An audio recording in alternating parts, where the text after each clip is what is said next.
Hi, I'm Joe Polizzi, and this is the Content Inc. podcast. 5 minutes every Monday for content creators who desire to be content entrepreneurs.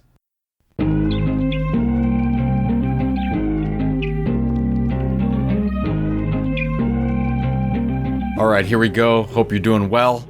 Just a heads up that next week we launch our inaugural study on the content entrepreneur. The research goes in depth on what makes a successful content creator, how much time to revenue, what platforms used, how exactly do they monetize. We had over 1,400 responses, and I really believe that this one is going to be a game changer. Now, this episode that you're hearing right now came out on July 19th. Now, if you would like an early sneak peek at the final research, you need to be a member of our Tilt 5 Club. That means if you're holding at least 5 Tilt coin and are connected to us on our Discord channel, you get the report before anyone else. So if you hold at least 5 Tilt, go to Discord, connect your Discord account with your Rally.io account, and you'll get the report by this Friday. Now, if you'd like to be a Tilt 5 member and get the report for free early before everyone else, just type in "what is Tiltcoin" into your favorite search engine and follow the prompts on how to get more Tiltcoin and connect to us on Discord and get the report early and all that good stuff. If you have any questions at all, hit me up at Joe Polizzi, Pulizzi, on Twitter. Thanks. Last week, I sent out my personal newsletter. It's called The Random, from joepolizzi.com, and I talked about how creating a category changed my life. I was overwhelmed by the feedback from so many saying how valuable and simple this idea was. Now, the idea is simple, not the execution. Well, I thought it would be helpful if I talked about it right here on the Content Inc. podcast, so let's talk about how you can build your own category. The easiest way to build a loyal audience is to become the leading informational expert in your industry niche. This, by the way, is really, really hard to do. It takes years, sometimes decades, to publish enough consistently amazing information to build a loyal and trusting audience. How can you shorten the time to making this happen? Create a category. If you've been following me for a while, this podcast, the Content Inc. book, Content Marketing Institute, the Tilt, whatever, you've probably already heard this story, but it's worth going into again to explain how you actually can build your own category. I started in the custom publishing industry in the year 2000 and began selling custom publishing services to marketers the next year. I found out very quickly that the term custom publishing didn't quite resonate with my prospects, which were senior level marketers. The truth is, when I would open my mouth and say custom publishing, they pretty much would fall asleep. And yet, this was a really important area of marketing. I believed that all innovative companies would need to create consistent and valuable information for their customers as publishing channels like blogs and social media opened up, and that search engines like Google would be even more important. And of course, I was right on all this, and a lot of other people were. But I believe the industry term was a problem for making this happen for marketers. Now, I tested out terms like custom content and branded content and custom media. Nope, nope, and nope. Then I realized that all major marketing categories have the word marketing in it. I know, very brilliant, right? Direct marketing, search engine marketing, email marketing. So I thought, why not content marketing? When I would mention content marketing in sales pitches with marketers, it immediately resonated. Mind you, they didn't really know what it was, but it had marketing in it, so it must be for them, right?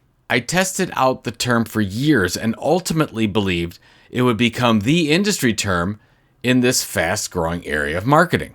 Now, I left my job to create what became the Content Marketing Institute, and I published my very first blog post on April 26, 2007, called Why Content Marketing. If you'd like to check it out, just type Why Content Marketing into Google and it'll come up. It's a horrible post, but it was me telling the world and the 3 readers of my blog at that time that I was committing to the term. But me believing that content marketing would be the term was not enough. In order to create a category, there has to be little to no competition for that term in the marketplace. So I went over to Google Trends and checked it out, and I found good news. The term was barely being used. This meant that if I could create a solid content strategy and get people to start using the term, we could become the resource for those people when they were ready. Now, there are 3 steps to this process. One is the base. This is a place on the web where we could create valuable information over a long period of time to start building an audience, and we chose a blog to do this. The second is a tentpole piece. This is a huge piece of content that the industry could not ignore. We created the Content Marketing State of the Industry Report, and original research is so underused and underrated, and if you'd like to hear more about original research, go to episode 279, where I go into a little bit of detail on original research. The third thing to this model is influencer support. We needed to find smart people with audiences to help carry the term forward. To do this, we created the top content marketing blogs, which actually didn't include our own blog. That highlighted websites we thought were content marketing focused, but maybe those influencers weren't using the term just yet. We put our heads down, we did the work, and by the beginning of 2010, content marketing was starting to become the industry term. Anytime someone searched for anything content marketing related on the web, our information would show up right at the top. It was really amazing. By 2011, it was the industry term, and today it, of course, still is the industry term. And if you need any proof, just go to Google Trends and type in custom publishing versus content marketing, and you will see the difference. It's really amazing. Now, as you heard from the beginning of this podcast, we are working to do the same thing at The Tilt, focusing on the term content entrepreneur instead of content creator or the creator economy. We believe content entrepreneur should be the term for content creators working to build a financially sustainable business. We created the base, the newsletter, The Tilt, and then our original research launches in just a couple weeks. The influencer plan is already in the works. Developing an audience is a challenge at best. Building a category makes that process easier. HubSpot did it with inbound marketing, and today they are worth over $30 billion. My friend Paul Reitzer is doing it with marketing AI or artificial intelligence, and this is really a thing. Now, if you want to give this a try, start by using a tool like keywordtool.io, and you can start kind of fiddling around with terms, seeing what works, and then you can start testing those terms out with your audience or customer base. Again, this is not easy. Creating a category is not easy at all, but it's a heck of a lot easier to become the leading informational expert in your niche if you build the category first. So start with keywordtool.io, start testing out some terms, see if there's a pain point that your audiences are dealing with that nobody else is talking about, and then you have yourself something at the end of the day. Good luck.